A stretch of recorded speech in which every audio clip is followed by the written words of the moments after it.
Shrimad Bhagavatam class 124. ഇന്ന് നമ്മൾ സ്കന്ധം 10 രണ്ടാമത്തെ ഭാഗത്തിലെ 72ാമത്തെ അധ്യായമാണ് നോക്കുന്നത്. ഇത് ഭീമൻ ജരാസന്ധനെ വധിക്കുകയാണ്.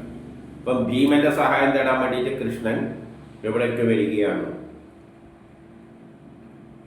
ഇന്ദ്രപ്രസ്ഥത്തിലേക്ക് വരികയാണ്. അപ്പം കഥയിലേക്ക് പോകും. 1-2 ശ്രീ സുഗൻ പറയുകയാണ്, ഒരു ദിവസം മഹർഷിമാർ, ബ്രാഹ്മണർ, ക്ഷത്രിയർ, വൈശ്യ സഹോദരങ്ങൾ, ആചാര്യർ, സ്വവംശ വയോധികർ എന്നിവരാൽ ചുറ്റപ്പെട്ട് സിംഹാസനത്തിൽ ഇരിക്കുന്ന ധർമ്മപുത്രർ ഇവരെല്ലാം കേൾക്കെ ശ്രീകൃഷ്ണനോട് പറഞ്ഞു. ആരെല്ലുണ്ട്? മഹർഷിമാരുണ്ട്, ബ്രാഹ്മണർ ബുദ്ധിയുള്ള ആൾക്കാരുണ്ട്, ക്ഷത്രിയരുണ്ട്, വൈശ്യരുണ്ട്. ശൂദ്രരുടെ കാര്യം ഇവിടെ പറയുന്നില്ല. സഹോദരാദികൾ, ആചാര്യന്മാർ, സ്വവംശം, വയോധികർ എല്ലാവരും കൂടുന്ന സഭയാണ് യുധിഷ്ഠിരൻ്റേത്. അപ്പം യുധിഷ്ഠിരൻ വിഭാവനം ചെയ്യുന്ന ലോകത്തിലെ വൈശ്യ, അത് വേദം പറഞ്ഞ കാര്യമാണ്. വേദം പറയുന്നത് രാജാവോട് പറയുന്നത് എന്താണെന്ന് വെച്ചാൽ, രാജാവിൻ്റെ ഇടതുവശത്ത് ക്ഷത്രിയര്, അല്ല ഇടതോ ആ വശമുണ്ട്, 4 വശങ്ങളിലും 4 മന്ത്രിമാർ വേണം. ഒന്ന് ബ്രാഹ്മണവർഗത്തിൽപ്പെട്ടത്, ബ്രാഹ്മണവർഗം എന്ന് പറഞ്ഞാൽ ബുദ്ധിയുള്ള ആൾക്കാർ, ക്ഷത്രിയര് ഒരു വശത്ത്, വൈശ്യരൊരു വശത്ത്, ശൂദ്രർ, ഇങ്ങനെ 4 പേര് രാജാവിന് മന്ത്രിമാരായിട്ട് വേണം. ഇതൊന്നും നമ്മൾ ഇതൊന്നും മനസ്സിലാക്കിയിട്ടില്ല.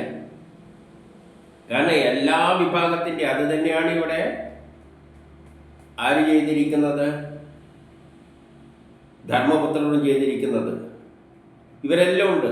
4 ഭാഗം മാത്രമല്ല, വയസ്സന്മാരുടെ പ്രതിനിധി, എല്ലാ വിഭാഗവും, സമൂഹത്തിലുള്ള എല്ലാവരും, എല്ലാ വിഭാഗത്തിൻ്റെയും. അപ്പം ബ്രാഹ്മണർ എന്ന് പറയുന്നത് ജാതിയുടെ ബ്രാഹ്മണരല്ല, ബുദ്ധിശാസ്ത്രജ്ഞന്മാർ വേണം, മഹർഷിമാർ വേണം, രാജ്യത്തെ നയിക്കാൻ കഴിവുള്ള ക്ഷത്രിയർ വേണം, വൈശ്യർ, ബാക്കിയുള്ള എല്ലാ കർമ്മങ്ങളും ചെയ്യുന്ന വൈശ്യർ വേണം.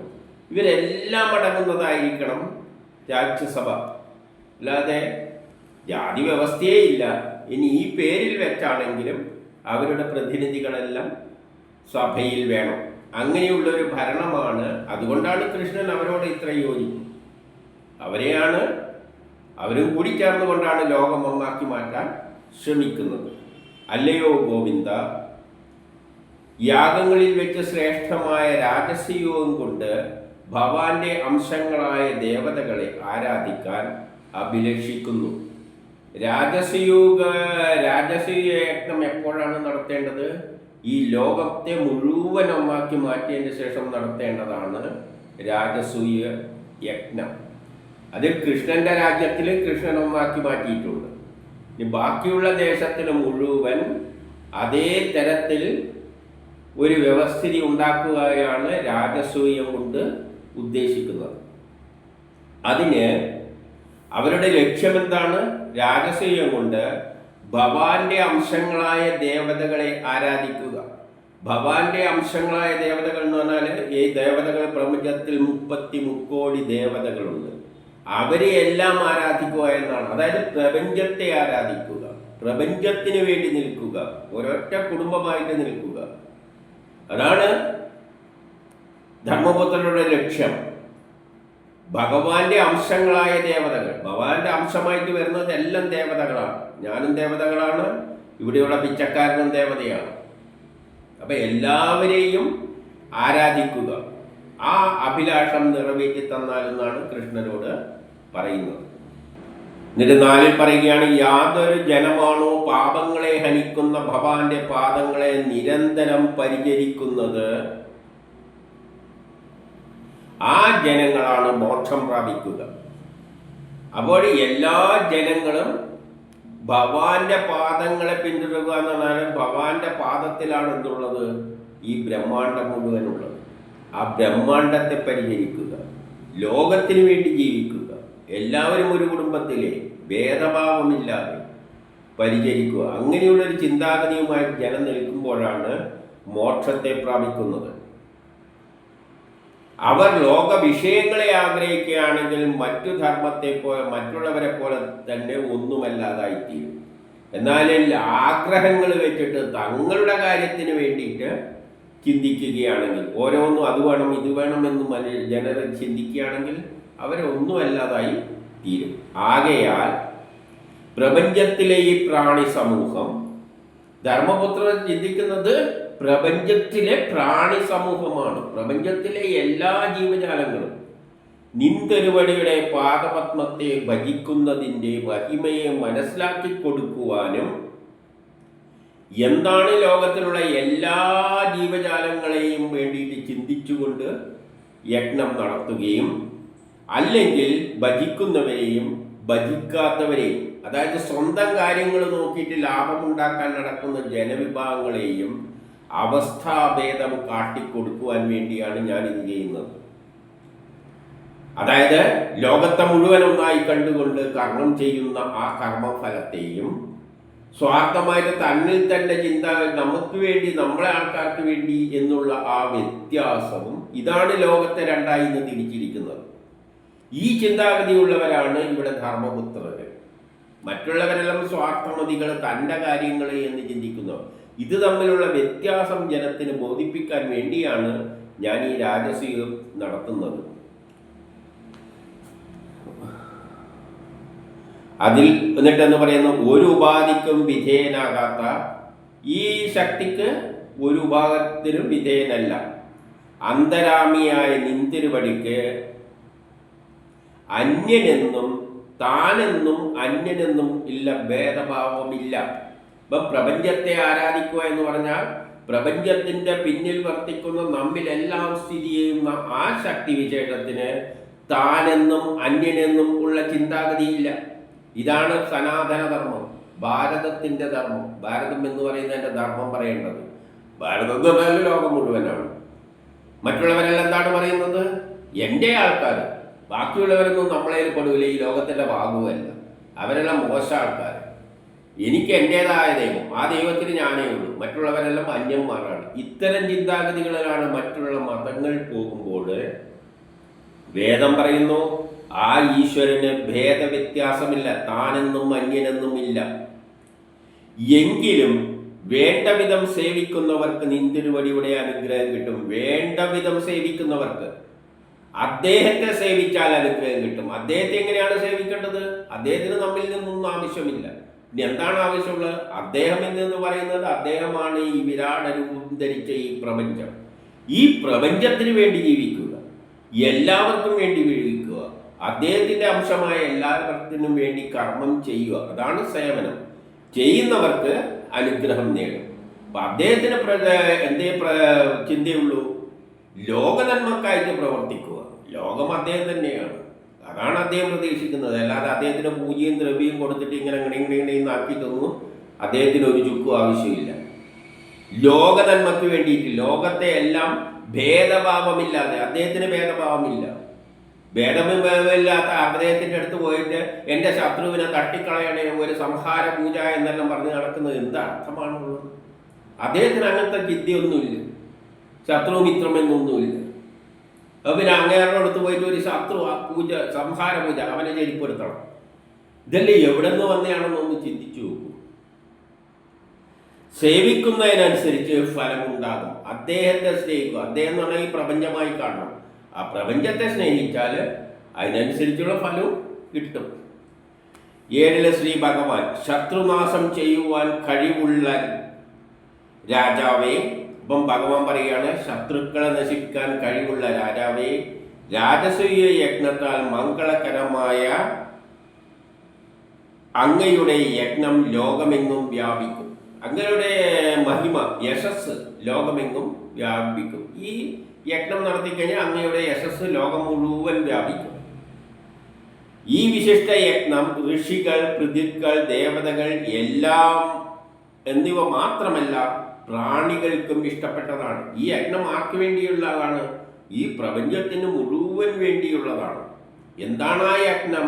രാജസൂയ യജ്ഞം. രാജസൂയ യജ്ഞം എന്ന് പറഞ്ഞാൽ ഈ ലോകത്തിലുള്ള എല്ലാ വസ്തുക്കളെയും ആരാധിക്കുക, എല്ലാ പ്രാണികളെയും ഒരൊറ്റ സമൂഹമായി കണ്ടിട്ട് ആരാധിക്കുക. അതാണ് രാജസൂയ യജ്ഞത്തിൻ്റെ ലക്ഷ്യം. എൻ്റെ 9 എല്ലാ രാജാക്കന്മാരെയും ജയിച്ച് ഭൂമിയെ കീഴടക്കി. അതിനെന്ത് വേണം? ഈ ആശയമുള്ള അങ്ങ് എല്ലാ രാജ്യത്തെയും ലോകം മുഴുവൻ കീഴടക്കണം. എന്നിട്ട് എല്ലാ സാമഗ്രികളും സംഭരിച്ച് എല്ലാ സൗഭാഗ്യവും നേടിക്കൊണ്ട് മഹായജ്ഞത്തെ ചെയ്യുക. എല്ലാം കീഴടക്കി. എല്ലാം കീഴടക്കിയാൽ എല്ലാം സമ്പാദിച്ചു എന്ന് പറഞ്ഞാൽ ആർക്ക് വേണ്ടിയാണ്? എല്ലാവർക്കും വേണ്ടി. എല്ലാം സമ്പാദിച്ച്, അതായത് നല്ലൊരു സുന്ദരമായ ലോകമുണ്ടാക്കിയിട്ട് മഹായാഗത്തെ നടത്തുക. അപ്പോഴാണ് മഹായാഗം നടത്തേണ്ടത്. മഹാരാജാവേ, അങ്ങയുടെ ഈ സഹോദരൻ ഇന്ദ്രാവതി ലോകപാലകരുടെ അംശത്തിൽ ഉണ്ടായവരാണ്. അങ്ങയുടെ സഹോദരൻ എന്ന് പറഞ്ഞാൽ ഇന്ദ്രാദികളായ എല്ലാവരുടെയും അംശമാണ്. ഈ പ്രപഞ്ചത്തിന്റെ അംശമാണ് ഈശ്വരൻ. ഈശ്വരന്റെ അംശമാണ് ഈ പ്രപഞ്ചം. അതുപോലെ തന്നെ വ്യത്യസ്ത സ്വഭാവങ്ങളുള്ള ഇന്ദ്രൻ, മറ്റേ ആളെന്നുണ്ടല്ലോ, സൂര്യൻ, ഇന്ദ്രൻ, അതേസമയം പലവരും, വായു, ഇവരുടെയെല്ലാം അവരുടെ അംശമുള്ള സ്വഭാവമുള്ള ആൾക്കാരാണ് ആര്? അർജുനൻ, മറ്റേ ഭീമൻ എന്നിവരെല്ലാം. അപ്പം അവരെല്ലാം ഇന്ദ്രാദികളുടെ അംശങ്ങളാണ്. അപ്പൊ ഇന്ദ്രൻ എന്താണോ ചെയ്യാൻ ഉദ്ദേശിക്കുന്നത് അത് ആരിലൂടെയാണ് ചെയ്യുക? അതിൻ്റെ അംശത്തിലൂടെയാണ് ചെയ്യുക. അവർ അജിതേന്ദ്രിയന്മാരിൽ അജയ്യനാണ്. ഞാൻ ജിതേന്ദ്രനായിരിക്കുന്ന അങ്ങയാൽ ജയിക്കപ്പെട്ടു. ജിതേന്ദ്രനായ എന്നെ അങ്ങ് ജയിച്ചിരിക്കുകയാണ്. അങ്ങ് എന്നെ ജയിച്ചു എന്ന് പറഞ്ഞാൽ ഞാനാണ് ഈ പ്രപഞ്ചം. ഈ പ്രപഞ്ചത്തെ അങ്ങ് ജയിച്ചു എന്ന് പറഞ്ഞാൽ അങ്ങയുടെ ചിന്തയിൽ എന്തേ ഉള്ളൂ? ഈ പ്രപഞ്ചം മുഴുവൻ ആ ശക്തിയായിട്ടാണ് കാണുന്നത്. അതാണ് അങ്ങ് ജയിച്ചു എന്ന് പറയുന്നത്. എന്നെ ഉപാസിക്കുന്നവനെ ലോകത്തിൽ ദിവ്യന്മാർക്ക് പോലും, എന്നെ ഉപാസിക്കുന്നവനെ ലോകത്തിൽ വല്ല ദിവ്യന്മാരും ഉണ്ടെങ്കിലും അവർക്കും പ്രഭാവം കൊണ്ടോ കീർത്തി കൊണ്ടോ ശോഭ കൊണ്ടോ സമൃദ്ധികൾ കൊണ്ടോ തോൽപ്പിക്കാനാവില്ല. എന്നെ ഉപാസിക്കണം. അതായത് നമ്മുടെ ജീവിതം ആ ശക്തിക്ക് വേണ്ടി, ഈ പ്രപഞ്ചത്തിന് വേണ്ടി. ആ ശക്തി എന്ന് പറഞ്ഞാൽ ഈ പ്രപഞ്ചമാണ്. വിരാട രൂപം ധരിച്ചിരിക്കുന്നത് എന്ന് പറഞ്ഞാൽ ഈ പ്രപഞ്ചം തന്നെയാണ്. ഈ പ്രപഞ്ചത്തിന് വേണ്ടി ജീവിക്കുന്നവരെ എത്ര വലിയ ദിവ്യന്മാരായാലും അയാളുടെ പ്രഭാവം കൊണ്ടോ കീർത്തി കൊണ്ടോ ശോഭ കൊണ്ടോ സമൃദ്ധി കൊണ്ടോ തോൽപ്പിക്കാനാവില്ല. പിന്നെ ഭൂമിയിലുള്ളവരുടെ കാര്യം പറയണോ? അതായത് ലോക നന്മയ്ക്ക് വേണ്ടി ഇറങ്ങി തിരിച്ചു കഴിഞ്ഞാൽ ജനം മുഴുവൻ അവരുടെ പിന്നിലുണ്ടാകും. ആ ജനമെല്ലാം കൂടിയതാണ് ആ ശ്രീഹരി. ശ്രീസുകൻ ഭഗവാന്റെ വാക്കുകൾ കേട്ട് സന്തുഷ്ടനായ ധർമ്മപുത്രർ വൈഷ്ണവ തേജസ്സിനാൽ കരുത്തുകൂടിയ സഹോദരന്മാരെ ദിഗ്വിജയത്തിനായി നിയമിച്ചു. ഇത് കേട്ടപ്പോൾ ലോകത്തെ മുഴുവൻ കീഴടക്കാൻ, ഈ ഒരു ആശയത്തിന് വേണ്ടിയിട്ട് കീഴടക്കാൻ വേണ്ടിയിട്ട് അദ്ദേഹം എന്ത് ചെയ്ത്, ശൃഞ്ജയന്മാരോടുകൂടി സഹദേവനെ തെക്കുദിക്കിലേക്കും നകുലനെ മത്സ്യരാജാവിൻ്റെ നേതൃത്വത്തിൽ പടിഞ്ഞാറോട്ടേക്കും അർജുനനെ രാജ്യത്തിൻ്റെ ദിക്കിൽ നേതൃത്വത്തിൽ വടക്കോട്ടേക്കും ഭീമനെ മദ്രരാജാക്കന്മാരുടെ നേതൃത്വത്തിൽ കിഴക്ക് ദിക്കിലേക്കും കീഴടക്കുവാൻ കൽപ്പിച്ചു. ഭീഷ്മരെ ധർമ്മപുത്രനെ കേന്ദ്രമാക്കിക്കൊണ്ട് കൃഷ്ണൻ എന്ത് ചെയ്യാണ്? 4 ഭാഗത്തുള്ള ലോകവും കീഴടക്കാൻ പോവുകയാണ്. 14 ആ വീരന്മാർ ബലത്താൽ രാജാക്കന്മാരെ ജയിച്ച് യാഗമായ ദിക്കുകളിലുള്ള ധനം എല്ലാം യുധിഷ്ഠിർക്ക് യാഗം നടത്തുവാൻ കൊടുത്തു. എല്ലാം കീഴടക്കിയിട്ട് എല്ലാം അദ്ദേഹത്തിന്റെ കീഴിലാക്കി. അദ്ദേഹത്തിന്റെ കാൽക്കീഴിലാക്കി എന്ന് പറഞ്ഞാൽ ലോകത്തിലുള്ള സ്വത്തെല്ലാം പണ്ട് കൊളോണിയലിസം വഴി അപഹരിച്ചു കൊണ്ട് കൊടുത്തു എന്നുള്ള അർത്ഥത്തിലെടുക്കല് എല്ലാം രാജാവിന്റെ കീഴിലാണ്. ഇനി രാജാവാണ് എല്ലാവർക്കും വേണ്ടി അത് ഡിസ്ട്രിബ്യൂട്ട് ചെയ്യുക. എല്ലാം രാജാവിൻ്റെ കീഴിലാണ്. മറ്റുള്ളവരെല്ലാം പലവരും വ്യക്തിപരമായാലും കൈകാര്യമെല്ലാം ചെയ്തു വെച്ചിട്ടുണ്ട്. രാജാക്കന്മാർ അവരുടേതായി കൈക്കലാക്കി വെച്ചിരിക്കുന്നതിനെ എല്ലാം എടുത്ത് ആരുടെ കീഴിൽ കൊടുത്തു? ധർമ്മപുത്രരുടെ കീഴിൽ കൊടുത്തു. ധർമ്മപുത്രർ ചെയ്യാൻ പോകുന്നത് എന്താണ്? എല്ലാവർക്കുമായിട്ട് അത് വീതിക്കുകയാണ്.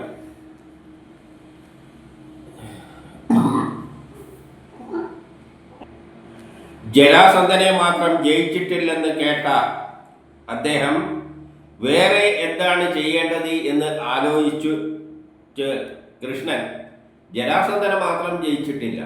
അതുകൊണ്ട് ധർമ്മപുത്രനോ അതിനെപ്പറ്റി ചിന്തിച്ചു, അല്ല യുധിഷ്ഠിരനോ അതിനെപ്പറ്റി ചിന്തിച്ചുകൊണ്ടിരിക്കുമ്പോൾ കൃഷ്ണനും ചിന്തിച്ചിട്ട് ഉദ്ധവർ ഉപദേശിച്ച വഴി ചൊല്ലിക്കൊടുത്തു. കാരണം ഉദ്ധവരാണ് ആ രാജ്യസഭയിൽ വെച്ച്, കൃഷ്ണന്റെ രാജ്യസഭയിൽ വെച്ച് ഇങ്ങനെ ചെയ്യണമെന്ന് പറഞ്ഞത്. അതനുസരിക്കുക മാത്രമേ കൃഷ്ണൻ ചെയ്യുന്നുള്ളൂ, അല്ല കൃഷ്ണന്റെ സ്വന്തം അഭിപ്രായത്തിലല്ല. രാജാവ് എപ്പോഴും സഭയെടുക്കുന്ന തീരുമാനങ്ങളാണ് നടപ്പാക്കേണ്ടത്. ഇത് 16 പറയുന്നു, വത്സനായ ഭീമസേനൻ, അർജുനൻ, ശ്രീകൃഷ്ണൻ എന്നീ 3 പേർ ബ്രാഹ്മണ വേഷം ധരിച്ച് ജരാസന്ധൻ വസിക്കുന്ന ഗിരിദ്രം എന്ന സ്ഥലത്തേക്ക് പോയി. അപ്പോൾ കൃഷ്ണനും അർജുനനും ഭീമസേനനും ബ്രാഹ്മണരുടെ വേഷം ധരിച്ച്, അപ്പൊ കൃഷ്ണനൊന്നും എന്തല്ല ബ്രാഹ്മണല്ല, കൃഷ്ണനൊന്നും അങ്ങനെ പക്ഷമൊന്നുമില്ല, ഇവരും ബ്രാഹ്മണരൊന്നുമല്ല, ഇവരെല്ലാം ക്ഷത്രിയരാണ്. പക്ഷെ എന്നിട്ടും ആ വേഷവും ധരിച്ചിട്ട് അദ്ദേഹത്തിന്റെ ജരാസന്ധന്റെ താമസിക്കുന്നിടത്തേക്ക് പോയി. ബ്രാഹ്മണധാരികളായ ക്ഷത്രിയർ അതിഥി സൽക്കാര സമയത്ത് ഗൃഹത്തിൽ ചെന്നു. അതിഥികളെ സൽക്കരിക്കുന്ന സമയത്താണ് ഇവരങ്ങോട്ട് കയറി ചെന്നത്. അവിടെ ഉണ്ടായിരുന്ന ബ്രാഹ്മണ ഭക്തരായ ജരാസന്ധൻ എന്നിട്ട് വേണ്ടവിധം അവരോട് യാചിച്ചു, നമുക്ക് ചിലതെല്ലാം വേണം, എന്തെങ്കിലും തരണം എന്ന് പറഞ്ഞുകൊണ്ട്. രാജാവേ, പണ്ട് പറയാണ്, മഹാരാജാവേ, ദൂരദേശത്ത് നിന്നും വന്നിരിക്കുന്ന യാചകരായ ഞങ്ങൾക്ക് യാതൊന്നു ആഗ്രഹിക്കുന്നുവോ അതങ്ങ് തന്നാലും. നമ്മൾ ദൂരദേശത്തു നിന്ന് വന്നവരാണ്, നമ്മൾ ആഗ്രഹിക്കുന്ന അങ്ങ് തരണം, അങ്ങേക്ക് നന്മയുണ്ടാകട്ടെ. അപ്പോൾ 19 സഹനശീലർക്ക് സഹായിക്കാൻ കഴിയാത്തതായി എന്തുണ്ട്? എല്ലാം സഹിക്കാൻ എല്ലാം സഹിക്കാൻ കഴിയുന്നവരാണ്, അങ്ങേക്ക് നൽകാൻ കഴിയാത്തതായിട്ട് എന്താ ഉള്ളത്? ഒന്നുമില്ല. അസത്തുക്കൾക്ക് പ്രവർത്തിക്കാൻ പറ്റാത്തതായിട്ട് ഒന്നുണ്ട്. അസത്തുക്കൾ എന്ത് വൃത്തികേടുകളും അവന് ലിമിറ്റൊന്നുമില്ല. ദാനശീലർക്ക് ദാനം കൊടുക്കാൻ പറ്റാത്തതായിട്ടൊന്നുമില്ല. ദാനം ചെയ്യുന്നവർക്ക് എന്തും ദാനം ചെയ്യും, തന്നെ അടക്കം വേണമെങ്കിൽ ആരെയും ചോദിച്ചാൽ കൊടുക്കും. സമഭാവനയുള്ളവർക്ക് അന്യമായിട്ടെന്തുണ്ട്? സമഭാവനയുള്ളവർക്ക്, എല്ലാറ്റിലും ബ്രഹ്മത്തെ ദർശിക്കുക, എല്ലാം ഒന്നായി കാണാൻ കഴിവുള്ളവർക്ക് അന്യമായിട്ട് എന്താണുള്ളത്? ഹിന്ദു എന്നോ മുസ്ലിം എന്നോ ക്രിസ്ത്യാനി എന്നോ ഇല്ല, ബ്രാഹ്മണനെന്നോ ക്ഷത്രിയനെന്നോ വൈശ്യനെന്നോ പട്ടിയെന്നോ പൂച്ചയെന്നോ ഉള്ള ഒരു ചിന്തയും അവർക്ക് ഇല്ല. സ്വയം കഴിവുള്ളവർ ശാശ്വതമല്ലാത്ത ശരീരം കൊണ്ട്, നല്ല കഴിവുള്ളവര് ഈ ശാശ്വതമല്ലാത്ത ഈ ശരീരം കൊണ്ട് ശാശ്വതമായ കീർത്തി നേടിയെടുക്കുന്നില്ലെങ്കിൽ, നേടാൻ പറ്റുള്ളത് ഈ ശരീരം കൊണ്ട്, ഈ ശരീരം ശാശ്വതമല്ല, ഇതുകൊണ്ട് നേടാൻ പറ്റുന്ന എന്താണ്? ശാശ്വതമായിരിക്കുന്ന ഒന്ന്. അതെന്താണ്? ആ കീർത്തി ഇല്ലെങ്കിൽ അത് നിന്ദ്യമാണ്, ആ ജീവിതം നിന്ദ്യമാണ്, ശോചനീയമാണ്. അതുകൊണ്ട് ഈ നശിക്കുന്ന ശരീരം കൊണ്ട് നേടിയെടുക്കാനുള്ളത് കീർത്തിയാണ് അങ്ങേക്ക്. ഉദാഹരണമായിട്ട് 21 രന്തിദേവൻ, മുദ്ഗലൻ, ശിബി ചക്രവർത്തി, മഹാബലി, ഹരിശ്ചന്ദ്രൻ, ഒരു മാടപ്രാവ്, പണ്ട് മേടപ്രാവിൻ്റെ കാര്യം, ഒരു വേടൻ എന്നിങ്ങനെ പലരും ശാശ്വതമല്ലാത്ത ശരീരം കൊണ്ട് ശാശ്വതമായ ലോകത്തെ പ്രാപിച്ചവരാണല്ലോ. അതുകൊണ്ട് നമുക്ക് എന്തെങ്കിലും തന്ന് എന്ത് ചോദിച്ചാലും ഒന്നും ഭയക്കേണ്ട ആവശ്യമൊന്നുമില്ല. 22 ശേഷകർ, അവരെ മുമ്പ് കണ്ടില്ലാത്തവരാണെങ്കിലും മുമ്പ് കണ്ടിട്ടില്ലാത്ത ആൾക്കാരാണെങ്കിലും കയ്യിലെ തഴമ്പുകളെല്ലാം നോക്കിയപ്പോൾ അവർ ക്ഷത്രിയരാണെന്ന് ജരാസന്ധൻ ചിന്തിച്ചു. കയ്യിലെ തഴമ്പെല്ലാം കണ്ടപ്പോൾ അവർക്ക് മനസ്സിലായി ഇത് ക്ഷത്രിയരാണ്. ഇവർ ക്ഷത്രിയ വർഗത്തിൽ പെട്ടവരെങ്കിലും ബ്രാഹ്മണ വേഷം ധരിച്ചിരിക്കുന്നു. ഇവർ ക്ഷത്രിയ വർഗത്തിൽപ്പെട്ടവർ തന്നെയാണ്, പക്ഷെ ബ്രാഹ്മണ വേഷവും ധരിച്ച് വന്നിരിക്കുകയാണ്. അതിനാൽ ഇവർ എൻ്റെ ആത്മാവിനെ തന്നെ യാചിച്ചാലും ഞാൻ ദാനം ചെയ്യും. ഇവരെന്ത് യാചിച്ചോട്ടെ, ഞാൻ ദാനം ചെയ്യും. ഇന്ദ്രന് വേണ്ടി ഐശ്വര്യത്തെ നേടുവാൻ വിഷ്ണു ബ്രാഹ്മണ വേഷം പണ്ട് ധരിച്ചിട്ടുണ്ട്. ഇന്ദ്രന് കാര്യം നേടിക്കൊടുക്കാൻ വേണ്ടിയിട്ട് വിഷ്ണു ബ്രാഹ്മണനായിട്ട് വന്നിട്ടുണ്ട്. എങ്കിലും മഹാബലിയുടെ കീർത്തി ഇന്നും നിലനിൽക്കുന്നു. ആ ദാനം ചെയ്തത് കൊണ്ട് മഹാബലിയുടെ കീർത്തി ഇന്നും നിലനിൽക്കുന്നു. ശുക്രമഹർഷി തടുത്തിട്ടുകൂടി, വാസ്തവം പറഞ്ഞിട്ടുകൂടി, ശുക്രമഹർഷി പറഞ്ഞു ഈ വന്നിരിക്കുന്ന കക്ഷി വിഷ്ണുവാണ്, കൊടുക്കരുത്. എന്നിട്ട് കൂടി ആ ബ്രാഹ്മണ വേഷധാരിയായ വിഷ്ണുവിനേക്ക് ഭൂമി നൽകി. ബ്രാഹ്മണ വേഷം ധരിച്ച വിഷ്ണുവിന് ഭൂമി നൽകിയിട്ടുണ്ട്. നശിച്ചു പോകുന്ന 26 നശിച്ചു പോകുന്ന ശരീരം കൊണ്ട് ബ്രാഹ്മണരുടെ ആവശ്യത്തിനായി കീർത്തിയെ നേടാതിരിക്കുന്നത്, ഈ ബ്രാഹ്മണർക്ക് കൊടുത്തിട്ട് കീർത്തി നേടാതിരിക്കുന്നത്, പിന്നെ ഈ ക്ഷത്രിയനായിട്ട് ജീവിച്ചിരുന്നിട്ട് ഒരു പ്രയോജനവും ഇല്ല. ഇത്തരത്തിൽ ഉദാര ബുദ്ധിയോടുകൂടിയ ജരാസന്ധൻ, ഇപ്പൊ നല്ല ഉദാര ബുദ്ധിയുള്ളവനാണ് ജരാസന്ധൻ. ശ്രീകൃഷ്ണനോടും അർജുനനോടും ഭീമസേനോടുമായിട്ട് പറഞ്ഞു, വന്നവരോടായിട്ട് പറഞ്ഞു, അല്ലയോ ബ്രാഹ്മണരെ, ആഗ്രഹം പറഞ്ഞാലും സ്വന്തം ശിരസ് കൂടി നിങ്ങൾക്ക് തന്നുകൊള്ളാം, മേടിക്കേണ്ട തല പോലും നിങ്ങൾക്ക് തന്നേക്കാം. അപ്പോൾ ശ്രീകൃഷ്ണൻ പറഞ്ഞു, ഇഷ്ടമുള്ളത് അങ്ങ് തരുവാൻ ആഗ്രഹിക്കുകയാണെങ്കിൽ ദ്വന്ദ്മുറക്കുള്ള യുദ്ധം തരിക. നമുക്ക് ദ്വന്ദ്വയുദ്ധമാണ് നടത്തേണ്ടത്. ഞങ്ങൾ യുദ്ധം ആശ്രയിച്ച് ഇവിടെ വന്ന ക്ഷത്രിയരാണ്. നമ്മൾ യുദ്ധം ആഗ്രഹിച്ച് വന്ന ക്ഷത്രിയരാണ്, നമ്മൾ ബ്രാഹ്മണരൊന്നുമല്ല. അല്ലാതെ ഭക്ഷണം ആശ്രയിച്ച് വരുന്ന ബ്രാഹ്മണരല്ല. ബ്രാഹ്മണർക്ക് ഭക്ഷണമേ വേണ്ടൂ, വേറെ ഒന്നും വേണ്ട. എന്തുകൊണ്ടാണ് ഭക്ഷണം വേണ്ടത്?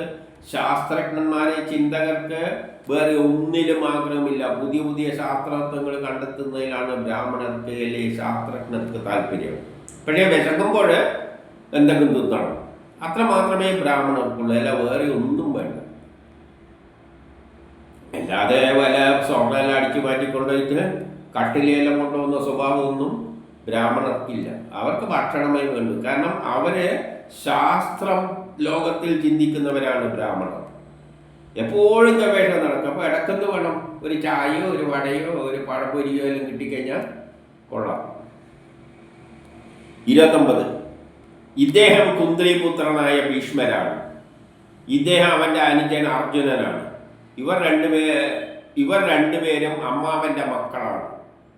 ഞാൻ കൃഷ്ണനുമാണ്. അങ്ങ് നേരെ അങ്ങ് പറഞ്ഞു കൊടുത്തു. ഇത് കേട്ട് ജരാസന്ധൻ ഉറക്കെ ചിരിച്ചു, അമർഷത്തോടുകൂടി പറഞ്ഞു, മൂഢരെ,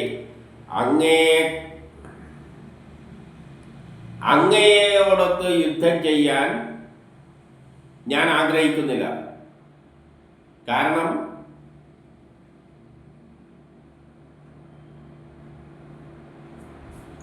അങ്ങേക്കായി ഞാൻ യുദ്ധം നൽകാം, ദേഷ്യത്തോടു കൂടി പറഞ്ഞു. എന്നിട്ട് പറഞ്ഞു, പൊണ്ണനായ അങ്ങുമായി യുദ്ധം ചെയ്യുവാൻ എനിക്ക് താല്പര്യമില്ല.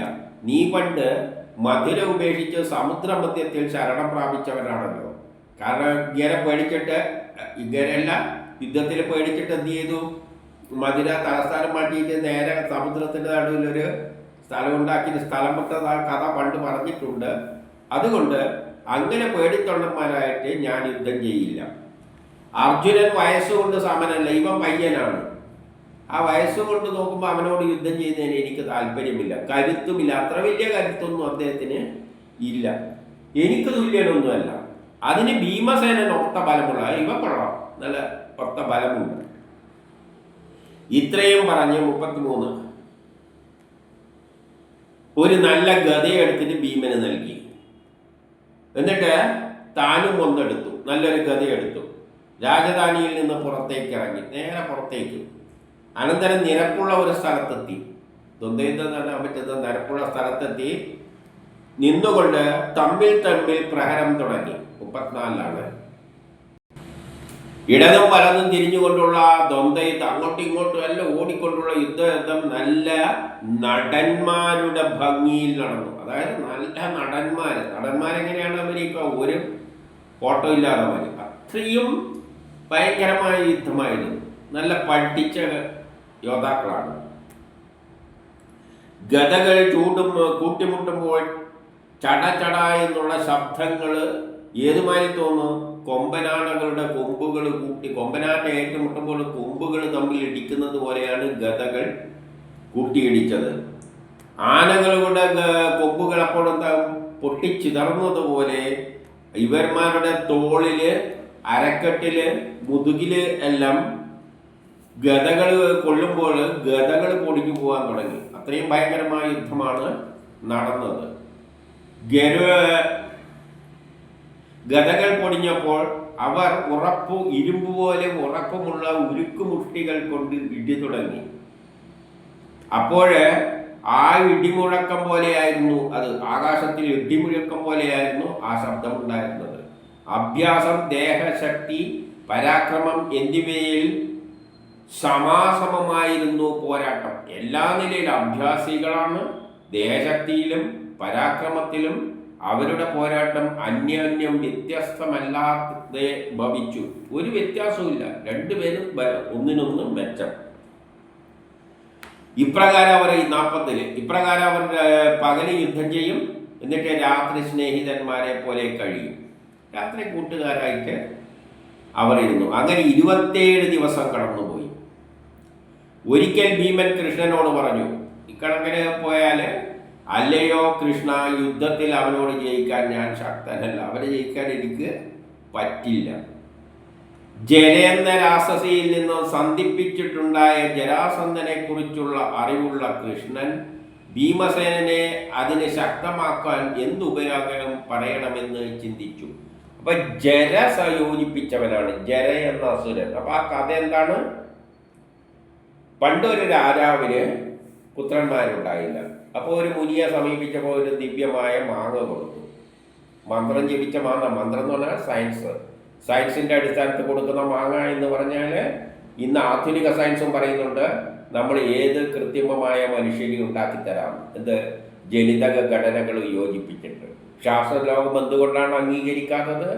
അങ്ങനെ ജയിച്ചു പോയാൽ എന്തെങ്കിലും വൈകല്യങ്ങൾ ഉണ്ടാകും.